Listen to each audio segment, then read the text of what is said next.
যেদিন যেদিন আমি বাড়িতে থাকি সেদিনকার সকালটা একটু অন্যরকমভাবেই শুরু হয়। মানে একটু অলসভাবেই আমার সকালটা শুরু হয়।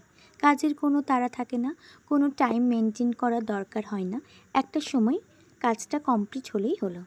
বারবার ঘড়ির দিকে তাকানোরও দরকার পড়ে না। তাই আমার আজকের সকালটাও শুরু হয়েছিল আলসেমি দিয়েই। আমি আজ বাড়িতেই ছিলাম। সো হ্যালো এভরিওয়ান, আমি সঞ্চারী। আমার একটা নতুন ব্লগে তোমাদের ওয়েলকাম। আজ আমি বাড়িতে ছিলাম বলে মা আমাদের বাড়ি সকালে এসেছিল আমার সাথে দেখা করতে। এদিকে আমি মায়ের সাথে গল্প করতে করতে আমার কাজগুলো একে একে কমপ্লিট করে নিচ্ছি। মা একটুখানি থেকে বাড়ি চলে গেল।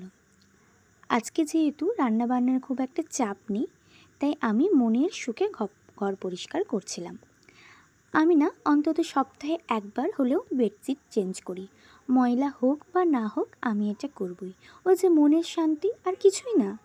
বাপের বাড়িতে যেটুকু আগে রান্না করতাম, শ্বশুর বাড়িতে এসে সেই রান্নার হাতটা আমার পুরো পাল্টে গেছে। এখানে আমি একেবারেই রান্না করার স্কোপ পাই না।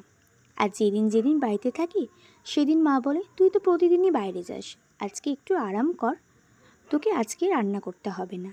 আবার যেদিন বলি বাড়ি ফিরে এসে আমি আজকে রান্না করব, তখন আবার বলবে, সারা দিন পর ক্লান্ত হয়ে বাড়ি ফিরিস, আমি রান্না করে নেব, তোকে কষ্ট করে রান্না করতে হবে না। কিন্তু মাকে কে বোঝাবে যে রান্না না করে আমার রান্নার হাতটা দিন দিন খারাপ হয়ে যাচ্ছে? কিন্তু আমি যেদিন সুযোগ পেয়ে যাই রান্না করার, তখন আর কিন্তু হাতছাড়া করি না। প্রায় দিনই সন্দীপ আমাকে বলে, কবে যে তোমার হাতে রান্না খেয়েছি আমি ভুলেই গেছি। এদিকে দেখো, তোমাদের সাথে কথা বলতে বলতে আমার না সমস্ত বাড়ির কাজই প্রায় আস্তে আস্তে কমপ্লিট হয়ে গেছে। মাঝে আমি জলখাবারও খেয়ে নিয়েছি। আর আজকে না আমাদের খেতে একটু দেরিই হয়, যেহেতু সন্দীপ বাড়ি আসে, তারপর আমরা সবাই মিলে দুপুরের খাবার একসাথে কমপ্লিট করি। স্নান, বাড়ির কাজ ছাড়াও আমার কাছে স্নান করাটাও কিন্তু একটা খুব বড় কাজ। এটা কমপ্লিট হয়ে গেলে মনে হয় অর্ধেক কাজই কমপ্লিট হয়ে গেছে। আমি যেদিন বাড়িতে থাকি সেদিনও চেষ্টা করি একটু আগে স্নান করে নেওয়ার। স্নানটা হয়ে থাকলে মনেই হয় না আর কিছু কাজ আছে, বা কোনো কাজ থাকলে সেটাকে কঠিন বলেও মনে হয় না। বাড়িতে থাকলে না স্নান করার পর একবার চা খেতে না আমার খুব ইচ্ছে করে। ইচ্ছে করলেও কোনো দিন চা বানাই না। আজ কি মন হলো, বানিয়ে ফেললাম। ওই যে খেতে খুবই ইচ্ছে করছিল। আজ না একটু আলতা পরেছিলাম। চেষ্টা করি প্রতি বৃহস্পতিবারই না আলতা পরার।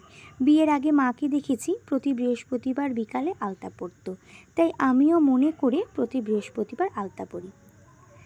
মনে না থাকলেও মা ফোন করে মনে পড়িয়ে দেয়। এখানকার মাও বলে, আজ একটু আলতা পর। ভিডিওটা আজকে এ পর্যন্তই। আজ আসি, পরের ভিডিওতে আবার দেখা হবে। ভিডিওটা ভালো লাগলে একটা লাইক, কমেন্ট, ফলো করে পাশে থাকবে।